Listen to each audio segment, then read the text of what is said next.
여러분 반갑습니다. 눈과 귀의 쏙쏙 신약 한눈에 보기 오늘 세 번째 시간입니다.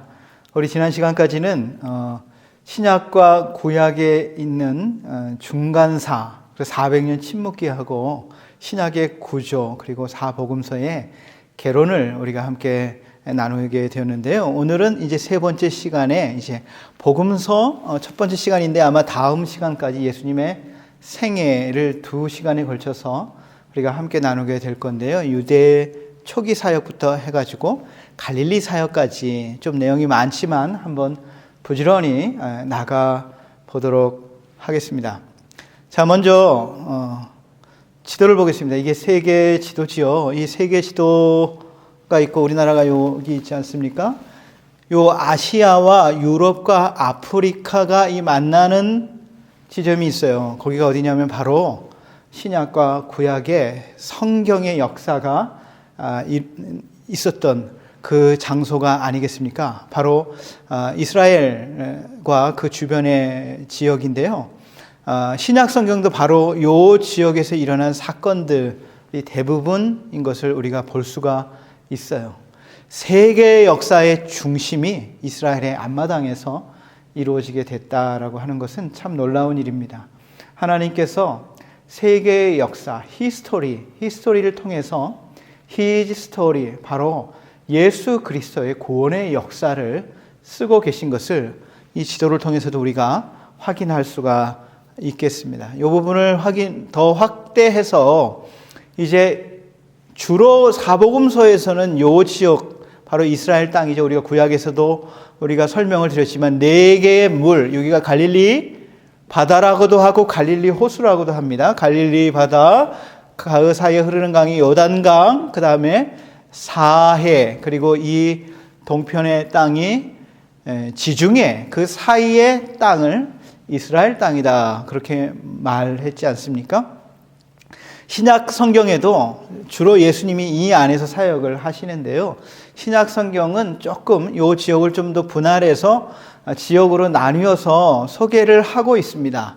자, 요단강이 이렇게 가운데 이렇게 흐르고 있지 않습니까? 이 요단강을 이제 반으로 나누고 또 그 나눠진 강을 또 반으로 나누면 요단강이 4등분 되지 않습니까? 그 4등분 되는데 요 첫 번째 지점하고 이 세 번째 지점에 선을 그으면 이렇게 요단 서편의 땅을 세 지역으로 나뉘고 요단 동편의 땅을 한 지역으로 이렇게 나눠서 크게 이스라엘을 4지역으로 나눠서 설명을 하고 있습니다. 제일 위의 지역은 갈릴리 지역이다 그래요. 이제 신약 성경에 보면 예수님께서 갈릴리 지역에 가셨다 그러면 여기를 가신 거예요. 이쪽에. 여기가 왜 갈릴리 지역이겠습니까? 갈릴리 호수가 있기 때문에, 갈릴리 바다가 있기 때문에 이 지역을 갈릴리 지역이라고 말하고요. 이 가운데 지역은 신약 성경에 새롭게 나타난 이 사마리아 지역입니다. 이 사마리아는 그 중간에 사실은 구약의 역사 가운데 이 북이스라엘이 저 아수르에 의해서 멸망을 당하지 않았습니까? 아수르에 의해 멸망을 당하고 남쪽 유다는 좀 더 역사가 길어지게 됐는데요. 바벨론에 의해서 좀 더 늦게 망하게 됐는데 이 아수르가 정복한 나라는 어떻게 하냐 하면 그 민족의 고유성을 흩어버리기 위해서 민족 혼혈 정책을 씁니다. 그래서 억지로 이방인들을 이주시켜가지고 유대인들과 결혼을 해요. 그래서 이방인과 결혼해서 유대인이 이방인과 결혼해서 아수르 포로 기간에 유대인이 이방인과 결혼해서 난 혼혈인들이 바로 사마리아 사람이에요. 그래서 유대인의 피가 있지만 이방인의 피가 섞여 있기 때문에 유대인들은 이 신약 성경에 보면 아주 사마리아 사람들을 미워합니다. 멸시합니다.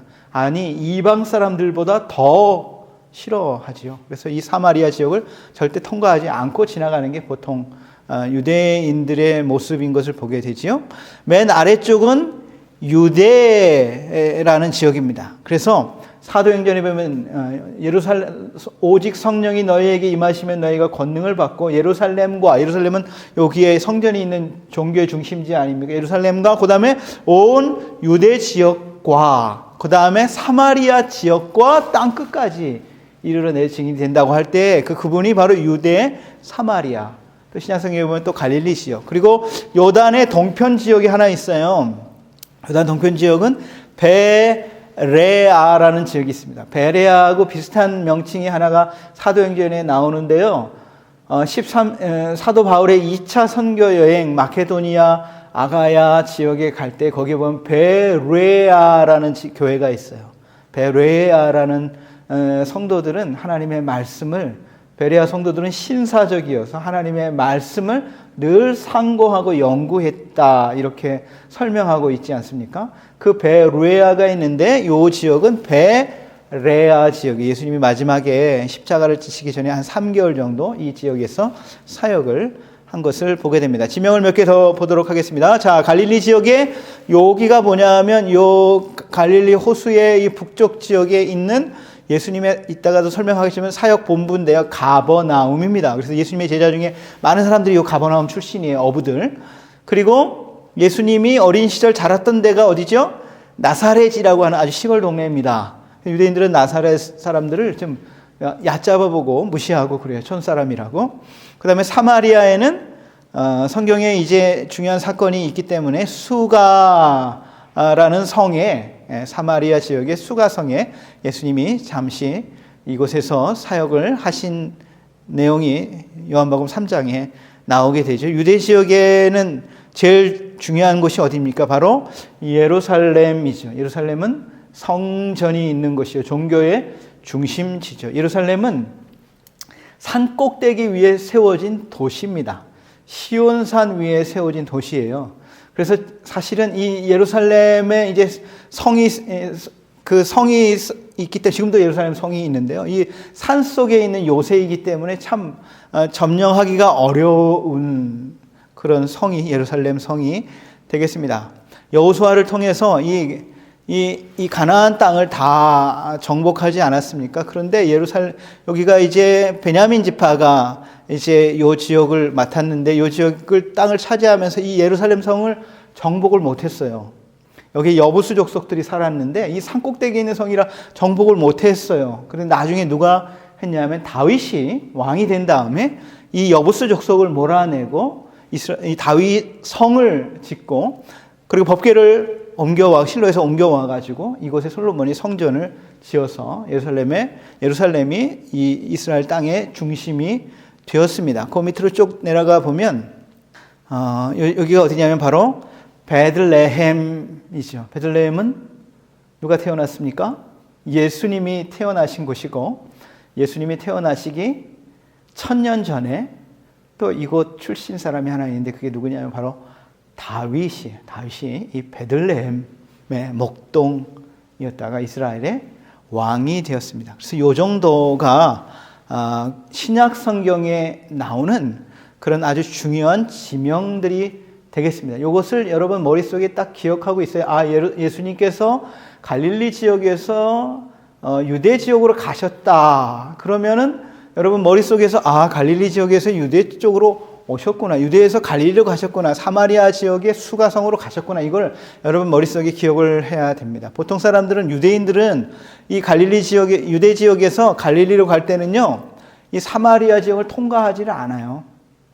왜? 여기 유대인들이 싫어하는 이 사마리아 사람들이 사는 곳이기 때문에. 그래서 요단강을 건너서 넘어가서 다시 이렇게 넘어가는데, 나중에 이따가 나오겠지만 예수님은 이 수가성을 지나서 갈릴리로 가시는 것을 보게 되는데요. 그것은 나중에 또 보도록 하겠습니다. 지명을 받습니다. 드디어 이제 예수님의 이제 탄생부터 때가 참에 하나님께서 하나님의 아들을 이 땅에 인간으로 보내주시지 않았습니까? 하나님의 아들이 인간이 되셨어요. 마리아가 천사로부터 하나님의 아들을 잉태하게 될 것이라고 하는 소식을 듣는 수태고지의 장면이죠. 여기에 뭐라고 말하냐면 당신이 아들을 낳을 것인데 그 아들의 이름을 예수라 하라 그랬습니다. 예수라고 이름을 지어라고 아예 이름까지 지어준 거죠. 왜 예수라고 이름을 지었냐? 그 이유는 그가 자기 백성을 그들의 죄에서 구원할 자이시기 때문에 그 이름을 예수라 하라 이렇게 말씀하고 있는 것입니다. 여러분, 이 예수라는 이름은 아주 흔한 이름이었어요. 그 당시에. 이게 이제 신약 성경은 헬라어로 쓰여졌기 때문에 예수, 헬라식 발음으로 예수스 이렇게 발음하는데요.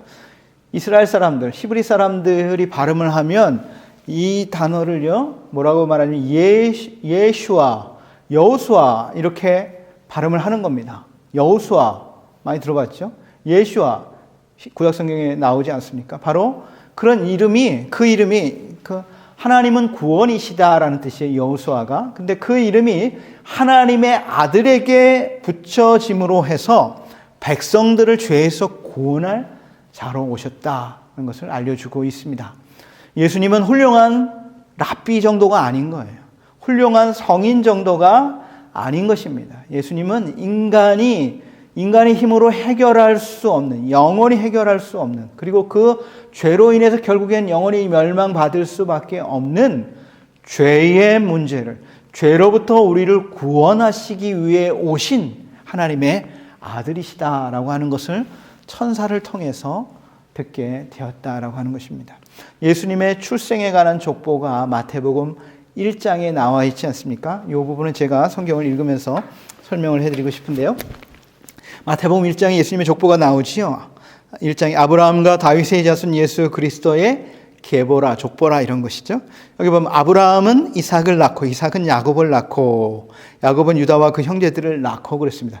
여러분 정확히 말하면 아브라함이 이삭을 낳았습니까? 아브라함의 아내 사라가 이삭을 낳았습니까? 아브라함이 낳은 게 아니라 아브라함의 아내 사라가 이삭을 낳은 것이죠. 이삭이 야곱을 낳았습니까? 이삭의 아내 리브가가 야곱을 낳았습니까? 이삭의 아내 리브가가 야곱을 낳았는데 왜 성경에는 아브라함이 이삭을 낳았다고 하고 이삭이 야곱을 낳았다고 말합니까? 바로 아브라함의 씨로 이삭이 태어난 것이죠. 이삭의 씨로 야곱이 태어난 것이죠. 그런데 예수님의 탄생에서는 좀 다르게 기록하고 있습니다. 16절에 보면 야곱은 예수를 낳고 이렇게 말하지 않았어요. 16절에 보면 야곱은 마리아의 남편 요셉을 낳았으니 이렇게 돼 있죠.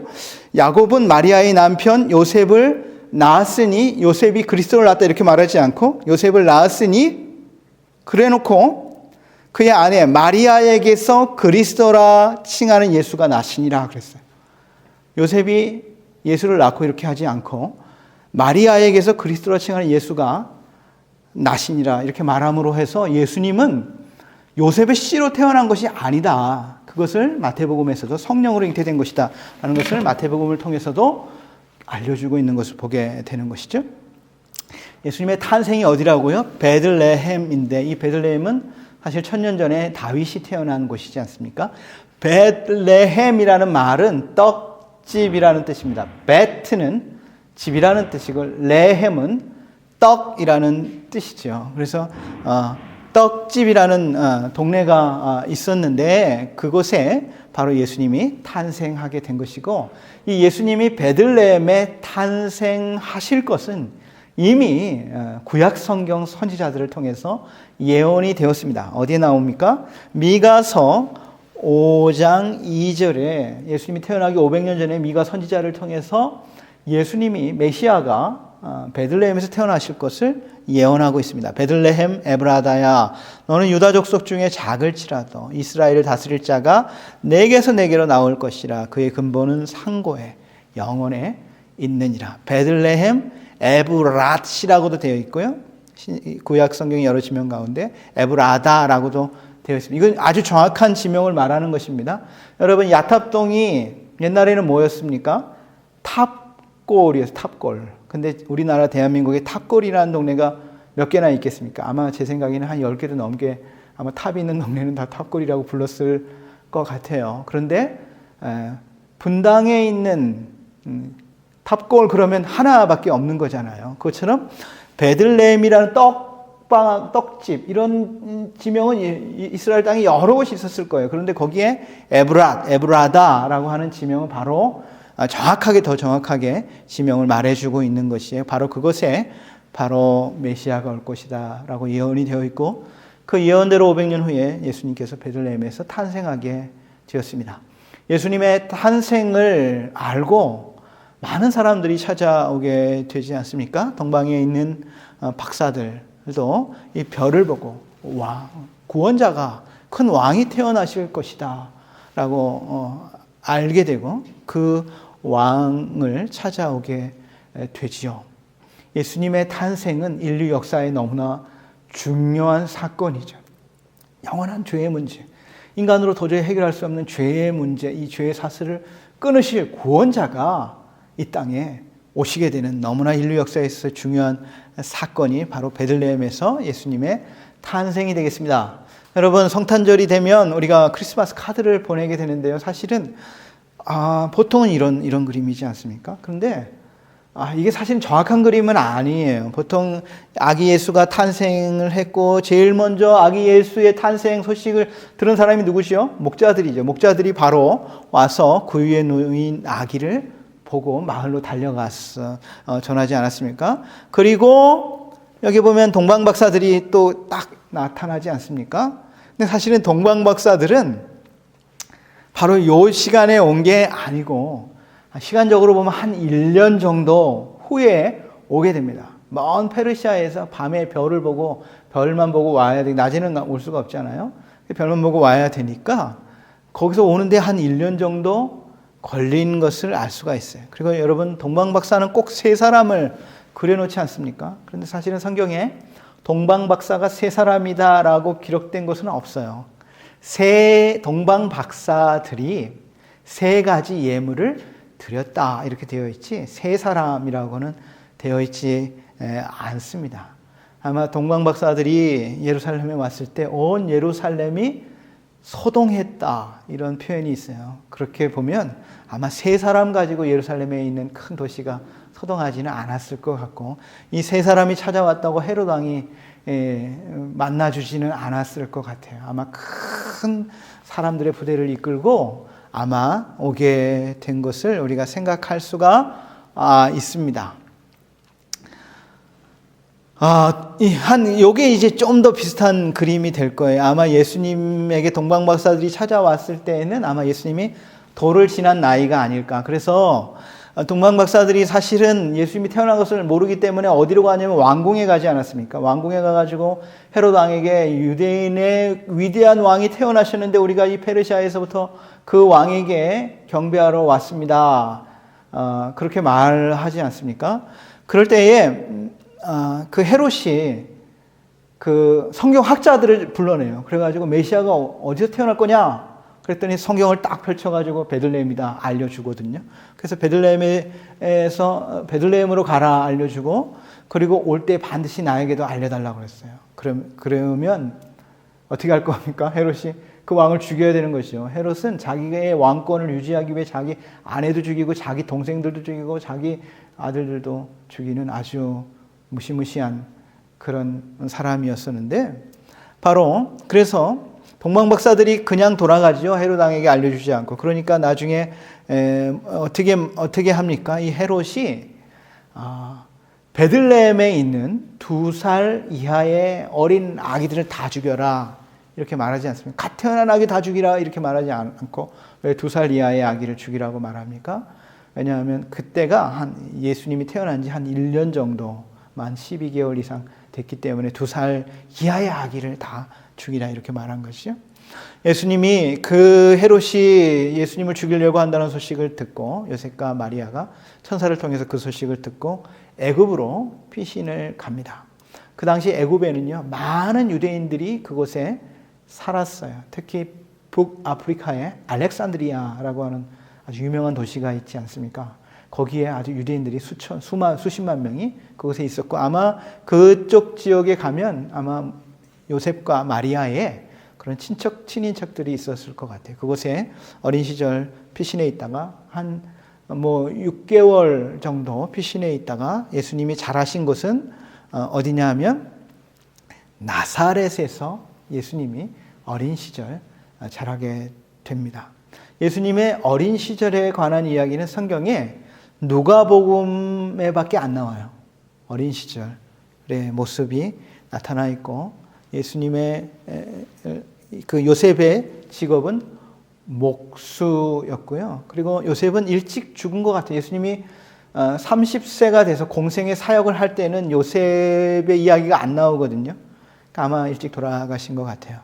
우리가 성화를 보면 예수님의 모습을 너무나 어떻게 보면 꽃미남처럼 어떻게 보면 여성스럽게 곱게 예수님의 모습을 그려놓지만 정확히 보면요, 사실 예수님은 목수였습니다. 아마 이제 나무를 자르고 또 대패질을 하고 커다란 돌을 옮기고 이런 힘을 쓰는 일을 했기 때문에 아마 예수님의 손은 아주 거친 손이요, 예수님의 몸은 아마 근육이 많은 남성다운 모습이 예수님의 모습이 아닐까 그렇게 생각이 됩니다. 예수님이 어릴 때에 이야기가 누가복음의 한 곳에 나오죠. 누가복음 2장 40절에서 52절에 12살이 되신 예수님에 대해서 나오는데, 유대인들은 지금도 이제 12살이 되면 바 미츠바라고 해서 성인식을 거행을 해요. 그리고 이제 그때부터는 성경을 강론할 수 있는 자격이 있습니다. 그렇게 되려면 어떻게 되겠어요? 어릴 때부터 열심히 성경을 부모가 가르쳤기 때문에 그렇게 할 수 있는 것이지요. 그리고 식탁에서부터 하나님의 말씀을 같이 나누는 방법이 유대인의 교육 방법인데, 예수님이 이제 12살이 되어서 이제 부모님을 따라 예루살렘에 올라가시게 됐습니다. 유대인들은 유대인의 절기 중에서 큰 세 절기, 유월절, 그리고 오순절, 그리고 수장절, 장막절이죠. 장막절이 되면 온 예루살렘에 다 모여요. 요세푸스의 기록에 의하면 이때마다 전 세계에서 흩어져 있던 사람들이 한 200만 명이 모였다. 그런 기록이 있습니다.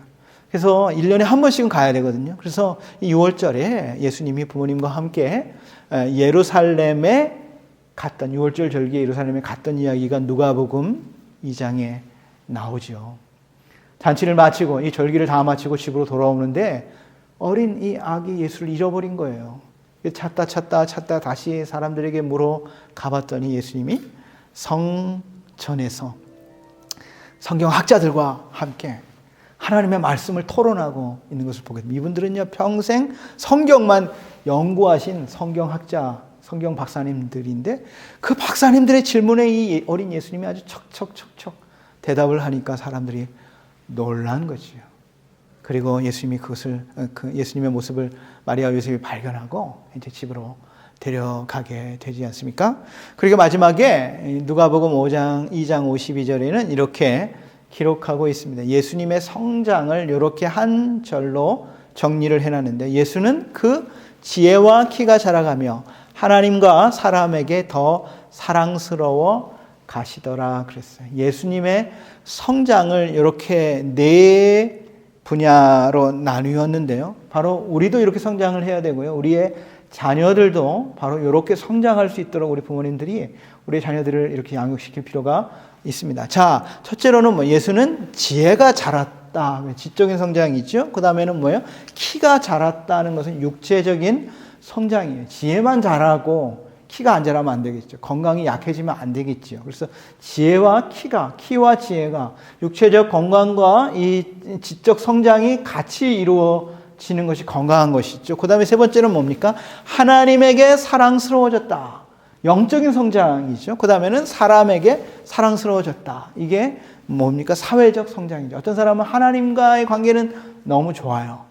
그런데 사람들과의 사회적 성장이 이루어지지 않아가지고 사람들과의 관계를 어려워하고 문제를 만들어내는 경우가 있습니다. 이건 균형이 잡혀지지 않은 거예요. 또 어떤 사람은 사람들과의 관계는 너무너무 잘하는데 하나님과의 관계가 성장하지 않아서 믿음이 약한 사람들도 있습니다. 그런데 이 네 가지가 아주 중요하다는 거예요. 그래서 지적인 성장, 우리 자녀들도 그렇고 우리도 마찬가지고 지적인 성장은 평생 해야 되는 것입니다. 근데 육체적인 성장, 우리가 키가 더 크지는 않지만 우리의 육체의 건강을 잘 살피고 돌보는 것, 이것은 너무나 중요한 것이죠.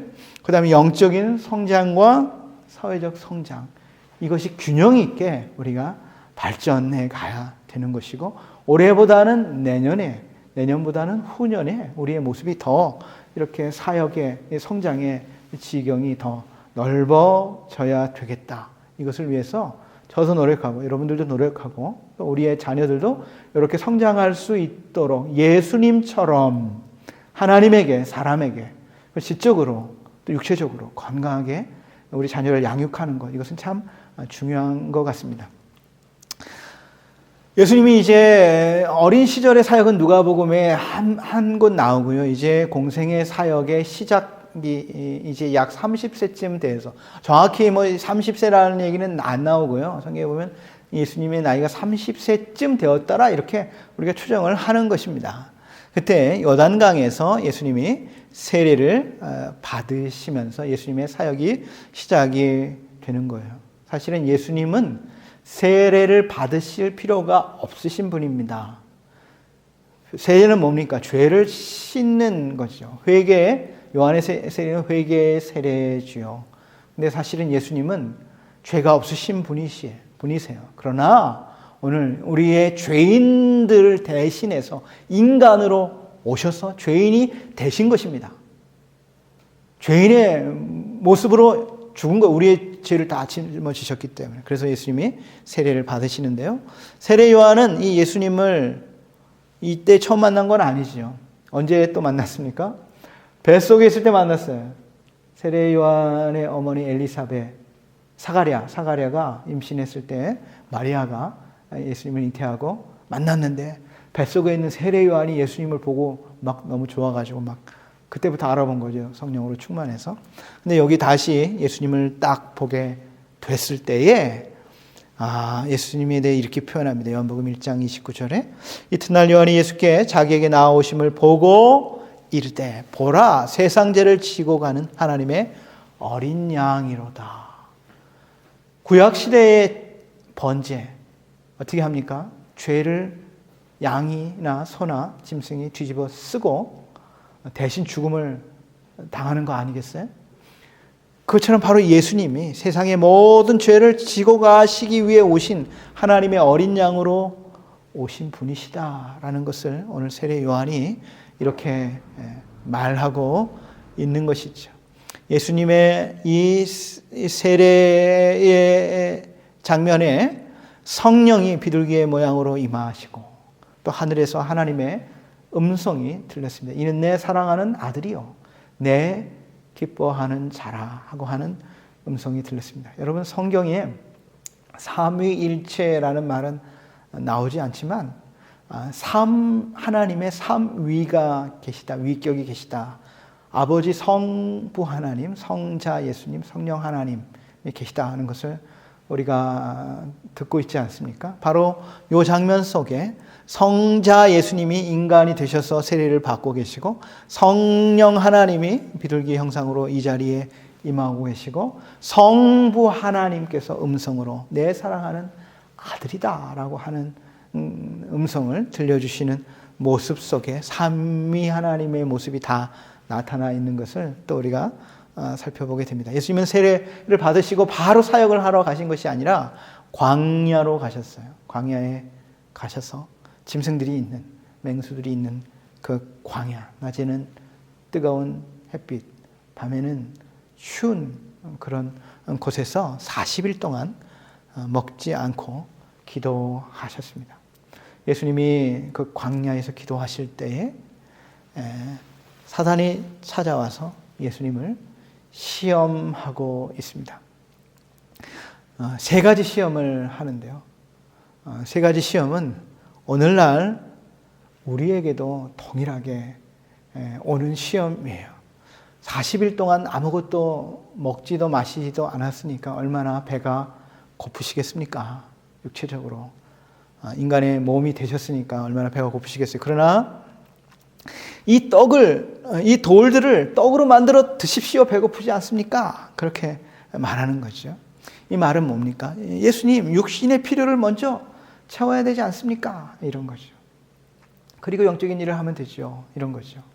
근데 오늘날도 우리에게도 이런 시험이 있습니다. 육신의 문제, 육신의 필요 먼저 채우는 게 중요하지, 영적인 거 그 다음에 해도 되지 않냐? 이런 시험이 있습니다.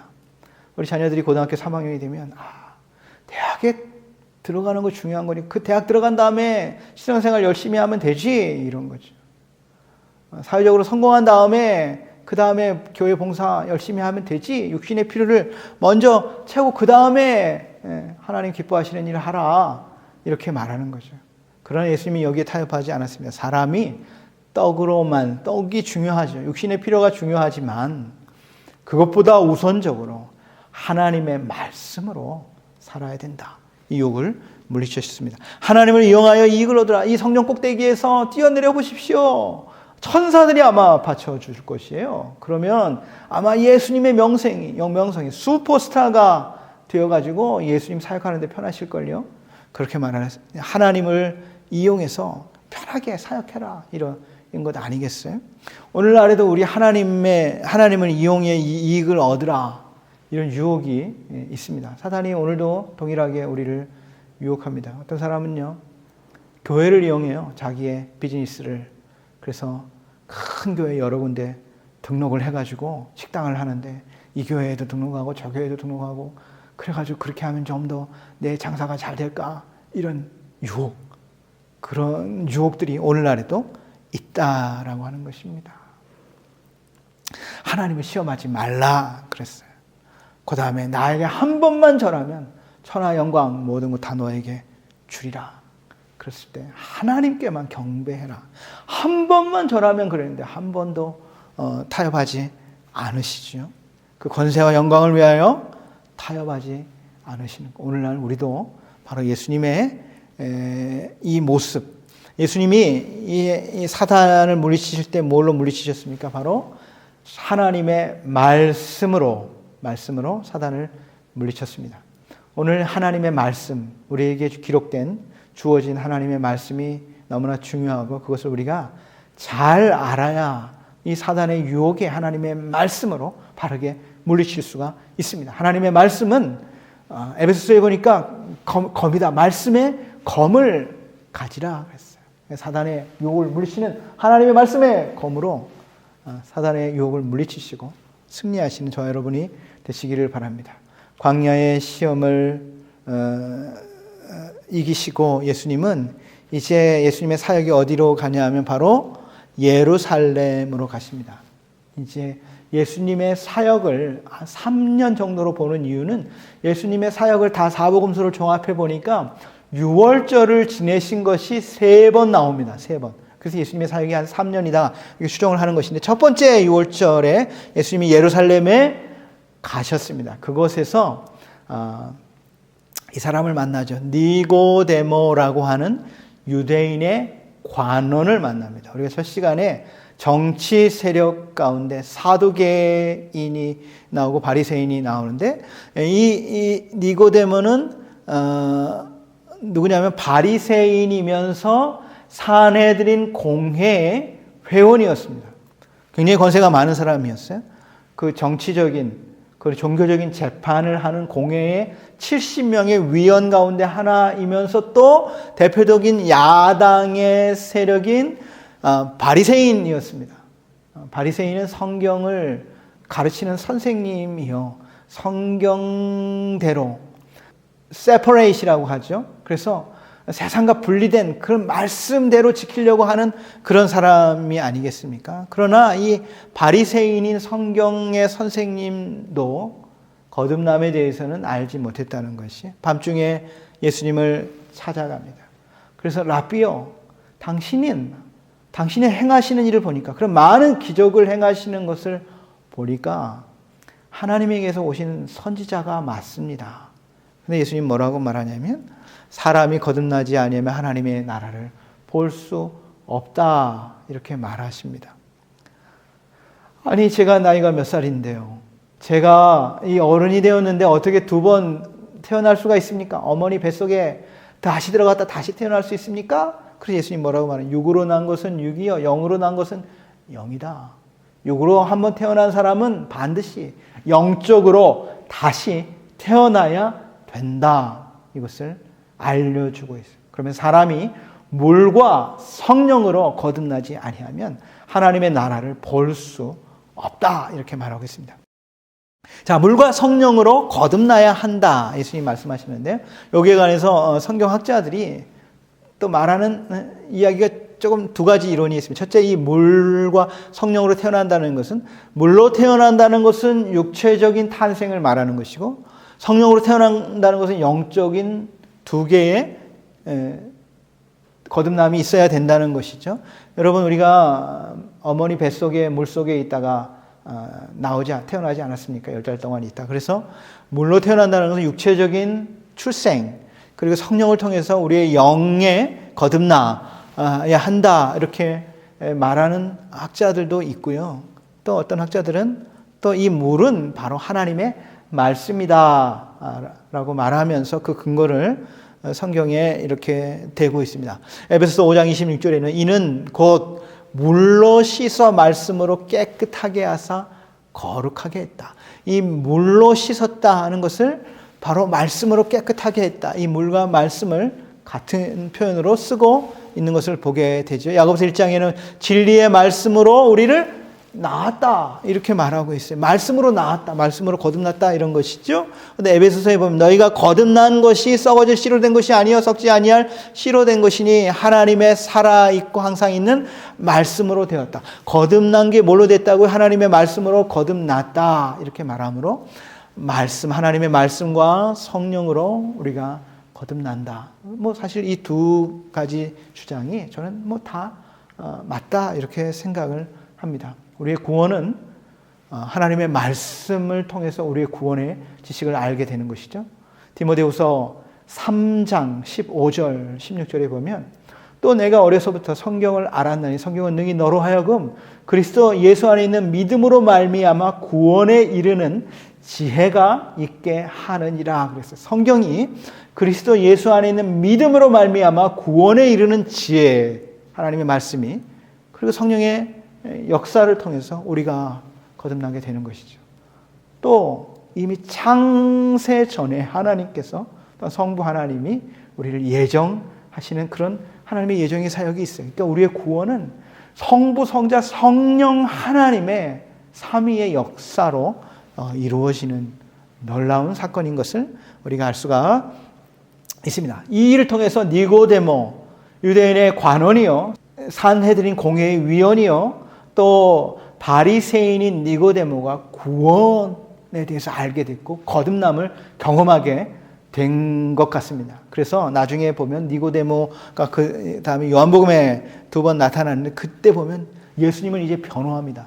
다른 그 바리새인들이 예수님 막 죽이려고 하고 왜 안 잡아왔냐 그러는데 바로 이 니고데모가 우리 율법은 사람의 말을 듣고 그 행한 것을 알기도 전에 그 사람 나쁜 사람으로 취급하냐 이렇게 막 예수님을 변호하니까 너도 갈릴리에서 왔냐 너도 그 한편이냐 하면서 니고데모를 비난을 하죠. 다른 그 바리새인들이.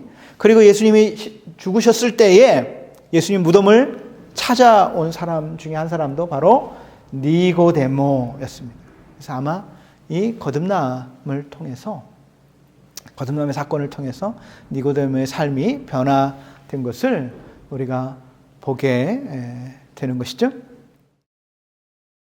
이 거듭남에 대해서 아주 오래된 간증이 하나가 있는데요. 미국의 그 슈퍼볼 미식 축구의 감독 중에 하나인 조 깁스라는 집사님이 계셨어요. 이분이 교회 집사님이시지만 거듭나지 않은 그런 그리스도인이었던 것 같아요. 근데 그가 거듭남에 대한 그것을 언제 깨달았냐면 어느 날 이 사람이 이제 퇴근해서 이제 집에 차를 타고 막 들어가는데 자기 집에 개가 그 정원에서 뭘 막 물어뜯고 있는 거예요. 쫓아가서 봤더니 토끼를 잡아가지고 토끼를 다 죽여가지고 막 물어뜯고 있는 것을 보게 된 거죠. 깜짝 놀랐습니다. 왜냐하면 이 토끼가 누구 토끼냐면 바로 옆집 자기 친구, 옆집에 사는 그 친구가 애지중지 키우는 토끼인데 그걸 우리 집 개가 지금 잡아가지고 이 토끼를 잡아서 뜯어먹고 있는 걸 보게 된 거죠. 깜짝 놀라가지고 그 토끼를 빼앗아 큰일 났다 이거 어떻게 하면 좋으냐.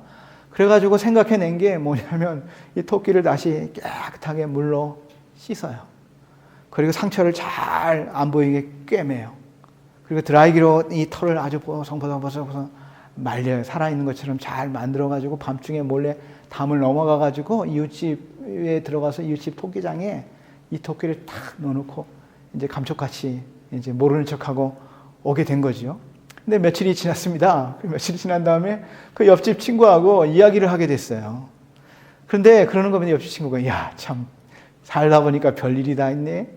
아, 무슨 일인데? 그랬더니 아, 글쎄 말이야, 어떤 미친놈이 우리 집 토끼가 며칠 전에 죽었잖아. 그래가지고 내가 그 토끼를 잘 장사 지내가지고 땅속에 묻어놨는데 어떤 미친놈이 그 토끼를 다시 꺼내가지고 잘 목욕시켜가지고 내 토끼장에 넣어놨지 뭐야. 그런 거예요. 그래서 조 깁스 이 집사님이 그때 깨달은 겁니다. 죽은 토끼, 영혼이 없는 토끼에게 아무리 목욕을 시키고 향수를 바르고 멋지게 한들 그것이 죽은 토끼인데 자기가 그 모습인 것을 그 토끼를 보고 안 겁니다. 죽은 토끼에게 목욕시키는 것처럼 자기의 영혼은 죽었는데 교회에 다니는 행위, 신앙적인 행위만 한 모습을 그때 깨닫고 거듭남에 대한 일을 깨닫고 다시 구원받은 그리스도인이 됐다는 고백이 있습니다. 사랑하는 여러분, 저와 여러분도 마찬가지입니다. 육으로 태어난 것은 육이요, 영으로 태어난 것은 영이라 그랬어요. 육으로 태어난 사람은 반드시 거듭나야 된다라고 예수님이 말씀하셨습니다. 우리가 어떻게 거듭날 수 있습니까? 물과 성령으로, 하나님의 말씀으로, 예수 그리스도를 우리의 구주로 하나님으로 영접하게 될 때 성령께서 우리의 마음속에 역사하셔서 바로 영원의 구원이 이루어지게 되는 것입니다. 저와 여러분도 바로 그 거듭남의 문제부터 해결해야 우리의 신앙의 성장이 있는 것이죠. 저와 여러분이 바로 그런 신앙의 삶이 되시기를 바랍니다. 니고데모도 신앙생활 수십 년 했겠지만 거듭나지 못했어요. 그러나 예수님을 만나서 거듭난 하나님의 백성이 되지 않았습니까? 예수님이 이제 예루살렘에서 니고데모를 만나시고 보통 사람은 이쪽을 가려면은 이 요단 동편으로 요단강을 건너서 동편으로 해가지고 이렇게 가요. 그냥 이렇게 가면 3일이면 걸어가서 가는데 이렇게 돌아가면 한 5일 정도 걸리는데 예수님은 바로 사마리아 지역으로 들어가셨어요. 왜냐하면 이곳에서 또 만날 사람이 있는 것이죠. 요한복음 4장에 보니까 사마리아 지역의 수가성에 가셨습니다. 제자들은 먹을 거 구하러 가셨고 예수님은 이 우물가 곁에 앉아 계셨어요. 사실은 예수님이 쉬고 계신 것이 아니라 이 여인을 기다리고 있는 것이죠. 이 여인은 결혼을 4번이나 했지만 실패한 여인이었습니다. 사람들로부터 손가락질을 당하는 여인이었습니다. 그리고 사람들의 눈길을 피해 사람들이 없는 시간에 물을 들어 온 것이죠. 그때 예수님이 이 여인에게 물을 달라 합니다. 이 여인이 딱 보니까 이 사람은 사마리아 사람이 아니요 유대인인 것을 알게 됐어요. 유대인의 그 외형적 특징이 있습니다. 당신은 사마리아 사람도 아니고 유대인이고 당신은 남자이고 나는 여자인데 남자와 여자의 차별이 있죠. 유대인과 이 사마리아인의 차별이 있죠. 그런 차별을 넘어서 어떻게 나에게 물을 달라고 하십니까? 그때 예수님이 뭐라고 말합니까? 내가 만일 하나님의 선물과 또 내게 물을 좀 달라고 하는 이가 누구인 줄 알았다면 내가 그에게 구하였을 것이요 그가 내게 생수를 주었으리라. 사실 이렇게 말하지만 이것은요 구약적 배경을 아는 사람이면 이게 예수님이 무슨 말 하는지 아는 거예요. 바로 구약에 보면 바로 이런 예가 많이 있습니다. 시편 42편에서 하나님이여 사슴이 시냇물을 찾기에 갈급함같이 내 영혼이 주를 찾기에 갈급하나이다. 영혼의 생수를 주시는 분이 하나님이시다. 그 다음에 뭐예요? 내가 생명수 생물로 목마른 자에게 값없이 주니 이기는 자는 이것들을 유업으로 얻으리라. 나는 저의 하나님이 되고 그는 내 아들이 되리라. 생수를 주시는 영원한 구원자 하나님이시고 내가 바로 네가 그 사람이 누군지 알았다면 그 생수를 주시는 분에게 나에게 구하였을 것이다. 바로 내가 그 사람이다 라고 하는 것을 예수님이 이 말씀을 통해서 알려주고 있는 것이죠. 결국에는 이 여인이 당신이 메시아군요. 예수님의 대화를 통해서 당신이 메시아이시군요. 알았어요. 그리고 물동이를 던져버리고 마을로 들어가서 내가 메시아를 만났다. 사람들에게 집집마다 찾아가면서 전도합니다. 그래서 예수님이 여기에 며칠을 머물면서 이 사마리아 지역에 큰 부흥이 있게 됩니다. 여러분 나중에 사도행전에 보면요. 사도행전 8장에 보면 사마리아에 큰 부흥이 일어나요. 근데 예수님이 이미 벌써 몇 년 전에 이 사마리아 지역에 먼저 들어가서 이 부흥의 씨앗을 심어 놓으신 것을 보게 되는 것이죠. 사마리아 지역을 지나서 예수님이 어디로 가시냐 하면 예수님의 고향인 나사렛으로 가십니다. 나사렛이 예수님의 고향이죠. 예수님이 그곳에 어린 시절 자란 곳이에요. 나사렛에 있는 회당에 가셨어요. 사실 이 회당이라는 것도 신약과 구약 사이에 나타난 것이에요. 예루살렘 성전이 다 무너졌을 때에 유대인들이 모인 곳에 종교적 공동체로 만들어 놓은 것이 회당이에요. 그래서 유대인 어른 남자 10명이 있으면 유대인들은 회당을 지었습니다.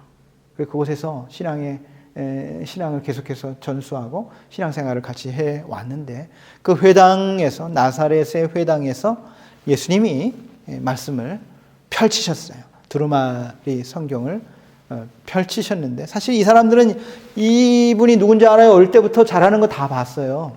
그런데 예수님이 이사야 61장의 말씀을 펼쳐서 읽으시는데요. 이 누가복음 4장 18, 19절에 나오는 말씀은 이사야 61장 1절에서 3절에 나오는 말씀이에요. 그것을 예수님이 읽었습니다. 주의 성령이 내게 임하셨으니 이는 가난한 자에게 복음을 전하게 하시려고 내게 기름을 부으시고 나를 보내사 포로된 자에게 자유를 눈먼 자에게 다시 보게 함을 전파하며 눌린 자를 자유롭게 하고 주의 은혜의 해를 전파하려 하려 하심이니라. 이사야 61장의 말씀을 딱 읽으신 다음에 뭐라고 말씀해요? 오늘 이 말씀이 너희에게 응하여졌느니라 그랬어요. 이 예언이 이사야를 통해서 메시아가 오실 때에 하실 메시아의 사역인데 오늘 이 말씀이 성취됐다. 이 예언이 성취됐다. 예수님 말씀하고 있는 바로 내가 바로 그 예언의 주인공이다라고 말하는 거죠. 사람들이 막 난리가 났습니다. 네 아버지가 요셉이고 네 어머니가 마리아고 네가 어릴 때 여기서 다 자란 거 봤는데 네가 무슨 메시아라고? 말도 안 되는 소리야. 하나님을 모욕해. 그래서 이 예수를 죽이려고 하니까 예수님께서 이것을 떠나서 어디로 가시냐면 이제 나사렛에서 가버나움으로 가십니다. 그리고 이곳을 사역의 본부로 삼으셔요. 그리고 이곳에서 약 2년 6개월 동안 여기서 사역을 하십니다. 여기 사역 본부에 물론 뭐 예수님께서 다른 지역에 예루살렘에도 2번이나 더 왔다 가시지만 여기가 사역 본부를 통해서 주로 사역이 이루어지는 것을 보게 됩니다. 가버나움을 사역 본부로 해서 약 2년 6개월간의 사역을 하시는데요. 이 2년 6개월간의 사역을 정리하면 한 8가지 사역으로 정리를 할 수가 있어요. 제가 그걸 오늘 이 시간에 다 하려고 했는데 시간이 많이 지나서 못할 것 같은데요. 보면은 그 사역은 딱 이렇게 정리할 수가 있습니다. 이렇게 읽으면 돼요. 열산삽이면 풍호 신변이라. 열산삽이면 풍호 신변이라. 이렇게 외우면 돼요. 이게 예수님께서 2년 반 동안 가버나움 중심으로 하신 사역의 8가지 사역. 열산삽이면 풍호 신변이라. 저희가 고등학교 다닐 때 우리 화학 선생님이 그 화학의 주기율표 이거 1번부터 20번까지 기본으로 알아야 되고 그걸 그릴 줄 알아야 되거든요. 어느 위치에 있는지. 그때 화학 선생님이 딱 오셔서 이걸 그려놓더니 이러는 거예요. 리베비 씨면 노블레어, 나마할 씨면 인왕여마라. 그럼 딱 20번까지 정리가 딱 됐습니다. 그래서 제가 20년이 지났는데도 그걸 다 외우고 있지 않습니까? 그래서 저도 열산삽이면 풍호 신변이라. 이게 바로 예수님의 가버나움에서의 8가지 사역입니다. 12제자를 예수님께서 부르셔서 세우셨어요. 산상 수훈이죠. 사단을 누르심, 사단의 권세를 누르시고 귀신을 쫓아내신 사역. 비유 시작. 예수님의 비유로 말씀을 전하신 사역. 열산삽이면 풍랑아 잠잠하라. 풍랑을 잠잠케 하신 예수님의 기적. 오병이어. 베드로의 신앙 고백. 그리고 마지막에 변화산. 그래서 열산삽이면 풍오신변이라. 이게 바로 예수님의 가버나움에서의 대표적인 사역 8가지를 요약해 드렸습니다. 하나하나 한번 살펴보겠습니다. 12제자를 부르셨어요. 그 중에 대부분은 이 갈릴리의 어부들이 꽤 많이 있었는데 예수님의 제자 가운데는 야고보와 요한 형제입니다. 베드로와 안드레 형제이고 어부이죠. 제자들을 부르셨습니다. 여러분, 구약에 바로 아브라함의 후손 중에서 야곱의 12아들을 통해서 12지파 이스라엘의 기초가 된 것처럼, 이스라엘 나라의 기초가 된 것처럼 예수님께서도 하나님의 나라, 하나님의 왕국의 사역을 이루시기 위해 12명의 제자를 부르셔서 하나님의 나라의 사역을 시작하셨다는 것은 굉장히 중요한 의미가 있습니다. 예수님의 제자 중에는 어부가 있고요. 또 세금을 걷는 세리 마태도 있었고요. 열심당원도 있었습니다. 독립운동가, 마태하고는 아주 원수지가 아닌 독립운동가 열심당 시몬도 있었습니다. 예수님의 12명의 제자인데요. 예수님의 12명의 제자를 여러분 다 외우라고 하면 아마 어려워하실 거예요. 근데 뭐 이것은 꼭 다 외워야 되는 거는 아니지만 우리 눈과 귀에 쏙쏙 신약 한눈에 보기 강의를 들으신 분에게는 제가 요 12명의 제자를 한 번에 딱 이해할 수 있도록 제가 정리를 이 시간에 해드리도록 하겠습니다. 12명의 제자를 제가 설명을 해드릴게요. 그거 한 번만 들으면 다 기억할 수가 있어요. 자, 예수님의 수제자가 누굽니까? 수제자가 뽑는다 그러면 베드로가 있죠. 그죠? 베드로인데 사실은 베드로의 원래 이름은 베드로가 아니에요. 뭡니까? 시몬이죠, 시몬. 근데 시몬이라는 제자가 또 하나 있어요. 그러니까 자, 이 양 엄지로 베드로와 똑같은 이름의 시몬이 있죠. 자, 그 다음에 어디로 가냐? 이마로 가요, 이마. 저처럼 이마가 넓은 도마. 이렇게 외우면 돼요. 이마가 넓은 도마. 그 다음에 눈이 나쁜 안드레. 안이잖아요. 눈 안이잖아요. 그러니까 도마, 이마가 넓은 도마, 눈이 나쁜 안드레. 그 다음에 이 볼로 갑니다. 볼이 두 개지 않습니까? 그래서 예수님의 제자 중에도 이 볼로 끝나는 제자가 있어요. 세베대의 아들 야고 볼.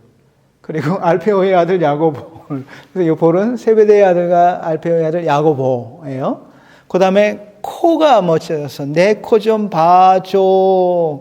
내 코 좀 봐줘라고 하는 바돌로메, 네, 코 좀 봐줘로메가 있고요. 립, 입술이 립이죠. 빌립, 입술이 멋진 빌립이 있어요. 그리고 예수님의 늘 오른편에 사랑스러운 제자 누가 있죠? 요한이 있고요. 그 옆에서는 또 돈을 세는 세리 마태가 있죠. 마태가 그 예수님의 옆에 있었고요. 예수님의 사역을 잘 발로 다졌던 다데오가 있고, 그 다음에 예수님을 팔았던 가룟 유다는 발로 뻥 차버리세요. 그리고 대신에 예수님의 제자가 된 마띠아가 있습니다. 이렇게 예수님의 12제자를 우리가 기억할 수가 있어요. 자, 한 번만 복습을 해볼게요. 자, 첫째 뭐라고요? 예수님의 수제자 베드로하고 이름이 똑같은 시몬이 있고요. 이마가 넓은 도마, 눈이 나쁜 안드레, 볼, 세베대의 아들 야고보, 알페오의 아들 야고보가 있고요. 코가 멋진 내 코 좀 바졸로메가 있고요. 립, 입술이 멋진 빌립이 있고요. 예수님의 사랑스러운 제자 요한과 세리 마태가 있고요. 예수님의 사역을 잘 다졌던 다데오가 있고요. 예수님을 팔았던 가룟 유다는 저리 가! 차버리고 대신에 마띠아. 이렇게 예수님의 12제자를 뽑아서 예수님이 그 제자들과 함께 사도로 세우시고 예수님의 사역을 함께 훈련하고 감당했고요. 사실 예수님은 3년밖에 안 계실 거잖아요. 그리고 그 이후에 예수님의 사역을 누가 합니까? 바로 이 사도들이 이어서 해야 되기 때문에 이 사도들을 예수님이 훈련하시지 않았습니까? 산은 뭡니까? 산상수훈. 자, 여기가 이제 가버나움인데요.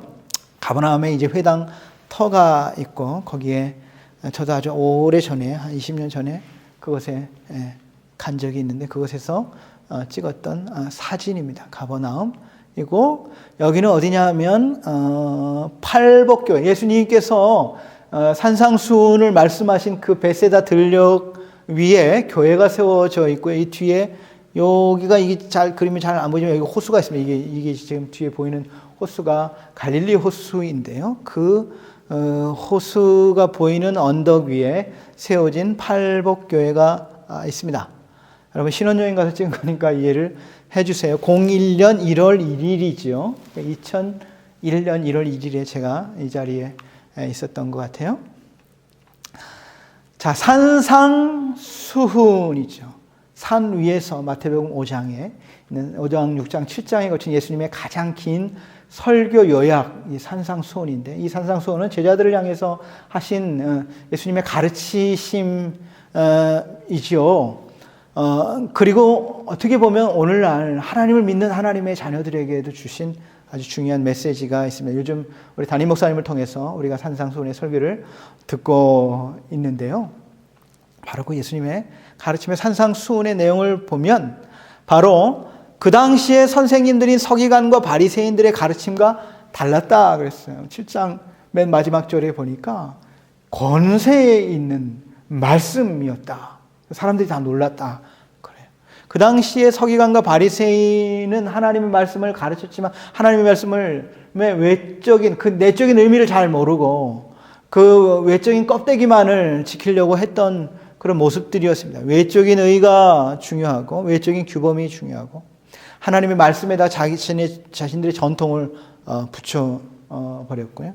그래서 그 율법을 지킴으로 의로워지려고 했습니다. 그러니 그게 될 수가 없으니까 외적인 형식만 남아있게 된 것이죠. 그것을 어떻게 의로워집니까? 율법을 지키는 행위를 통해서 의로워진다고 가르치고 있는 것인데 사실 이것은 하나님의 말씀의 올바른 해석이 아닌 거예요.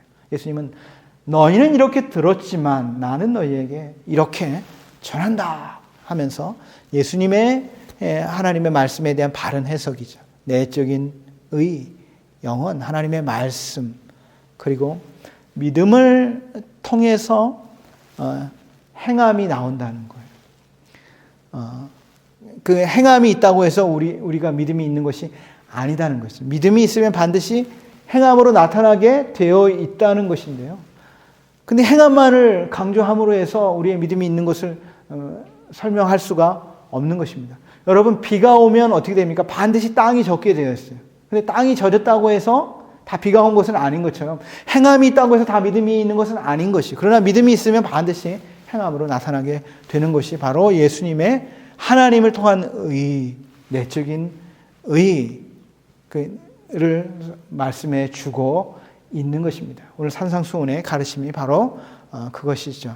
열산 사압이 사단의 권세를 누르시고 많은 귀신들을 쫓아내시고 병자들을 고치신 예수님의 사역. 예수님의 사역을 우리가 정리하면 마태복음에서도 가르치시고 전파하시고 고치셨다. 이 세 가지. 근데 그 예수님의 치유는요, 육체적인 병자들만을 고친 것이 아니라 바로 귀신에 사로잡힌 영적인 치유도 예수님의 사역 가운데 많이 나타나게 되었어요. 귀신의 권세들을 막 쫓아내자 무슨 일이 벌어집니까? 많은 사람들이 시기하고 질투하고 예수님을 모함합니다. 뭐라고 모함하냐면 저가 바로 귀신의 왕 바알세불의 힘을 빌어서 귀신들을 쫓아낸다. 이렇게 예수님을 모함하는 것이죠. 그러니까 예수님이 뭐라고 말합니까? 귀신이 자기의 나라를 세우기 위해서 자기의 종들을 쫓아내면 어떻게 그의 나라가 서겠느냐? 바알세불이 자기 신하들을 쫓아내면 자기 나라를 어떻게 세우냐? 나는 바알세불 귀신의 왕의 힘을 비루는 것이 을 통해서 사단을 귀신들을 쫓아내는 것이 아니요, 하나님의 능력으로 쫓아낸다. 이렇게 말씀하시고 많은 귀신 들린 사람들을 고쳐주셨는데 바로 메시아가 오시면 하는 사역 가운데 하나가 아까도 읽었지만 이사야서 61장에 가난한 자에게 복음을 전파하려 하시며 상한 자를 고치시고 포로된 자에게 자유를, 갇힌 자에게 노임을, 이 갇힌 자가 죄로부터의 갇힘, 또 사단의 권세로부터 갇혀있는 자들을 자유하게 하시는 사역, 이것이 바로 메시아의 사역인 것을 예수님의 사역을 통해서도 알려주고 있는 것입니다. 여러분, 우리가 예수님을 믿으면 우리 안에 하나님이 계십니다. 고린도전서 3장 16절에 너희가 하나님의 성전인 것과 하나님의 성령이 너희 안에 거하시는 것을 알지 못하느냐. 우리 안에 믿는 하나님의 백성 안에는 성령 하나님이 계세요. 그러면 귀신이 절대 이 안에 들어올 수가 없어요. 그래서 우리가 귀신을 두려워할 필요가 없어요. 우리 안에 성령 하나님이 계시고 성령의 능력으로 이 귀신의 능력은 다 이길 수 있는 그런 권세가 오늘 하나님의 자녀들에게 있다는 것입니다. 예수님께서 그것을 보여주는 사역인 것이죠. 열산사비. 그래서 예수님이 그때부터 예수님의 가르치심의 방법을 바꾸셨어요.